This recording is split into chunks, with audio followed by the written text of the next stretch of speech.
Towards the commencing of the World Cup in Qatar, news hit us strange that Jodan Sancho had decided or had been seen training in Netherlands, and we are all asking ourselves, what is really wrong with Jodan Sancho? And the reporters of Manchester United, such as Samuel Lucas, correspondent of United at ESPN, Samuel Lucas, correspondent of United at the Manchester Evening News, Laurie Whitwell, correspondent of United at Athletic, came around and confirmed us that it's Erik ten Hag who recommended him some coaches down in Netherlands to go out and work out with them to see to it that he really finds back himself to the levels he used to play at while at Borussia Dortmund, and how he started his season and how he was so much vibrant in the preseason, plowing past all defenders that he made in the preseason. That is Jodan Sancho. And obviously we got our hearts into the calm situation or position. And after all that happened, guys,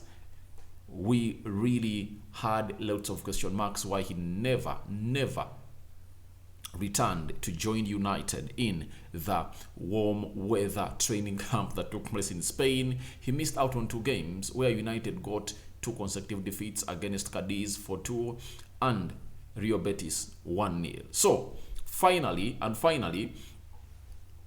it has been put our attention by Erik ten Hag on what Jodan Sancho is going through, and we are here to discuss Ten Hag explaining Jodan Sancho's career struggle. And this is a very huge blow of Jodan Sancho to Manchester United and the player himself, because these are situations that you rarely see players at the level of Jodan Sancho go through, because they are having a huge mindset in positivity.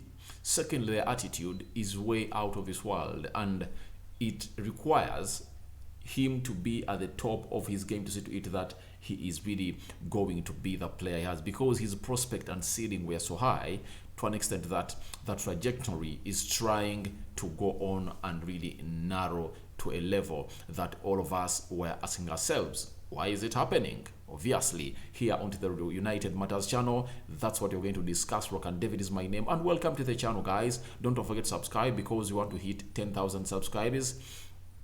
Subscribe, lower right bottom corner, that's the place to be. We are left with like 40 to hit 9,200 subscribers, meaning that we'll be left with 800 subscribers to go on and really hit 10,000. So guys, continue subscribing, and let's get into what Erik ten Hag has told us about Jodan Sancho. Now, Jodan Sancho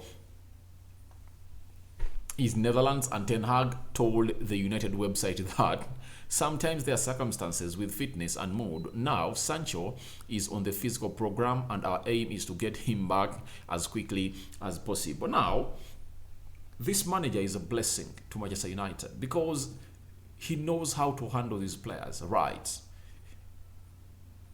When he came in through, lots of players had fallen off. Rashford had fallen off. Martial never wanted to start Manchester United. Rashford wanted to go. Sancho was looking horrible. Bruno Fernandes was worse. Scott McTominay was worse. Fred Rodriguez was worse. Luke Shaw had dropped off totally. Dalot nowhere near good. David De Gea, not the goalkeeper I would expect to be.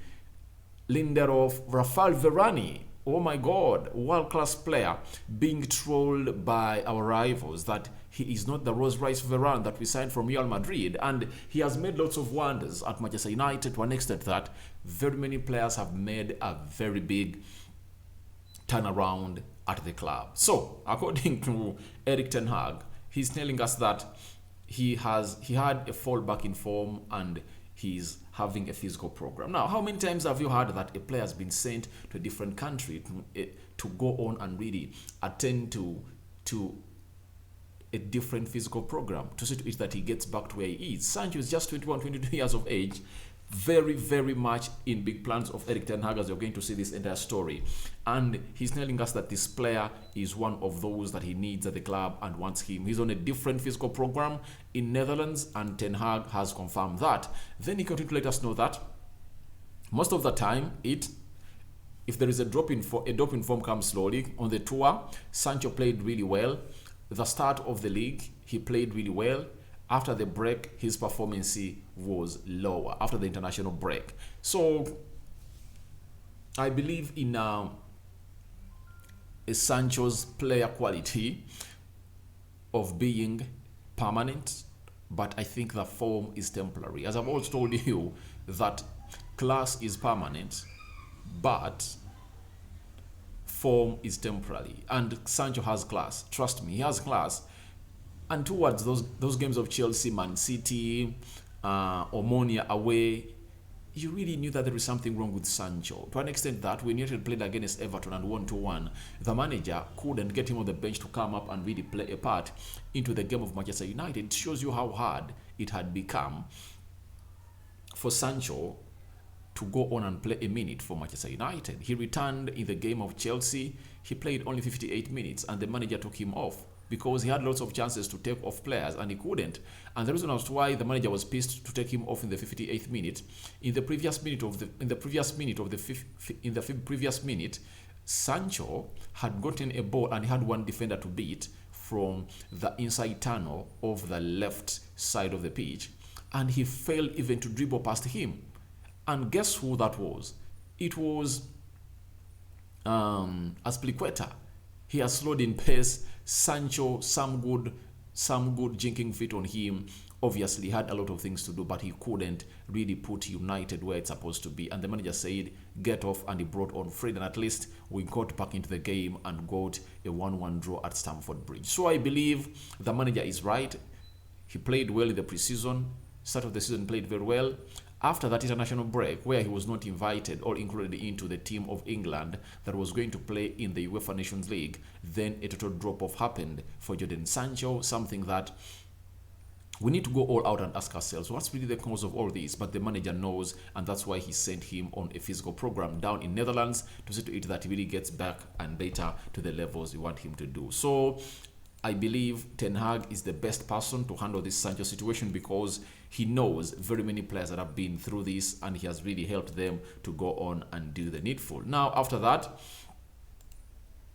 Erik Ten Hag has told us that Sancho was good during the preseason, but also when the league started, he played some good games like Liverpool, Leicester, and Arsenal. After we got a drop of level, and what happens sometimes you don't know why or what is causing it. So at that particular time, Ten Hag never knew what was really affecting Jodan Sancho in his drop in form. A player that is talented, a player that is extraordinary, one of those that the world is really looking at to see to it that they take on the next generation of football by storm, trying and struggling for his career at Manchester United is really alarming because Sancho, in the last 3 games he played for United, he was nowhere near even his first gear.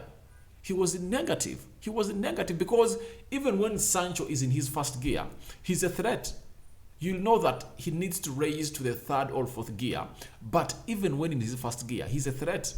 But Sancho was nowhere near his first gear of potential in those last games he played for Manchester United. And remember those first games he scored against Liverpool, he scored against Leicester, he put up an assist against Arsenal, he went ahead to put up an assist, he went ahead to score away when you're playing Shelf. When you're playing Shelf against at Old Trafford, you saw what he did. I think it was Omonia, he came in late and put up an assist for Scott McTominay.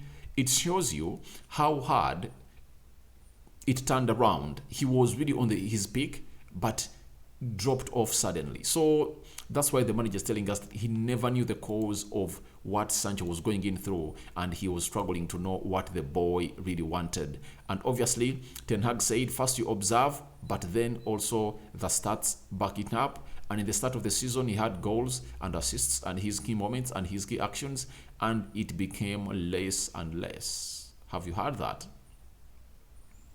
The stats too were showing, all indicating that Sancho is really dropping off. So the manager needed to know what is really wrong with the player, because even when he put him on in the games, he never really looked like a very well performing player.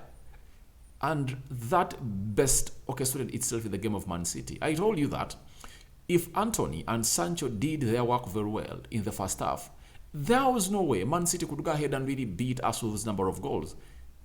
4 in the first half, no way. Sancho was not tracking back. Anthony was not tracking back. And that's why the manager took him off at the half time and brought in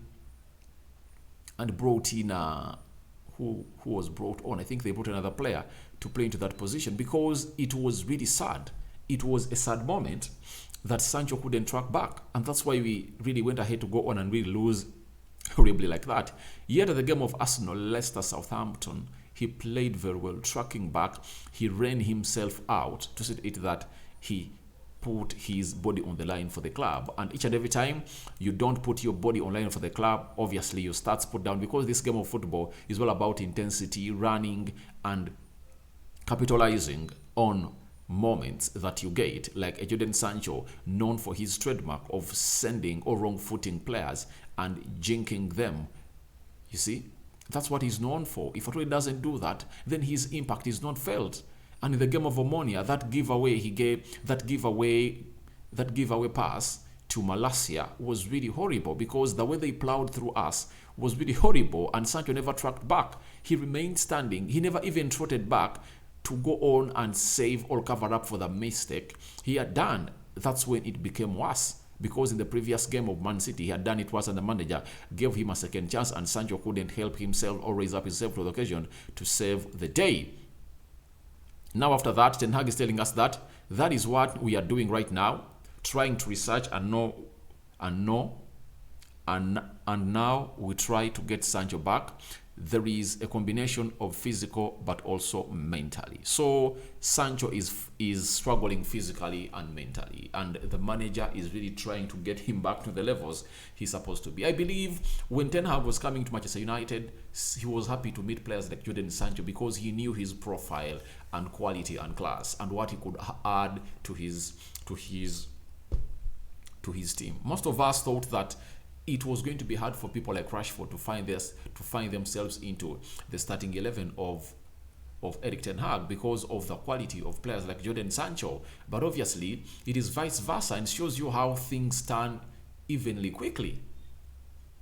All of us knew that Sancho is going to be a Ten Hag player, and we 100% believe that he's a Ten Hag player. He's one of the players that Ten Hag would love to see him be consistent in his team, because his consistency brings in loads and loads and loads of successes for Erik ten Hag, because he is a player who is responsible for being patient with the ball. He goes ahead to find that right pass. He's good at finishing. He can send defenders the wrong way. His jinking feat is really amazing. Press resistant. He's intelligent. He has everything that he wanted, that the manager wants him to be, but he is really off. And Rashford is the player that has suddenly turned into that player we expected Sancho to be. So Ten Hag is confirming to us that there is a combination of physical and mentally struggle in Jodan Sancho's life. Obviously, let's wait and see what is going to happen. Now, this is the worst of it. He said, Ten Hag, I can't give a return date for Jodan Sancho. I've had several discussions with Jordan. So, this is where the struggle really hits in hard. And this is where it's a very huge blow. However much we are having Garnacho, Rashford, who can play that side, and we might bring in Cody Gakpo, who can play that side and also lead the line, I believe we'll always miss Sancho. One, no player at Manchester United acts in tight spaces from the wide areas like Sancho. That's it. However much exciting Garnacho is, Rashford, obviously no player. Unless we bring in Cody Gakpo in there for you. One will really urge you in with Antoine Martial. Martial is really good, but never expect him to play off the left attacking side of the midfield where Sancho plays. When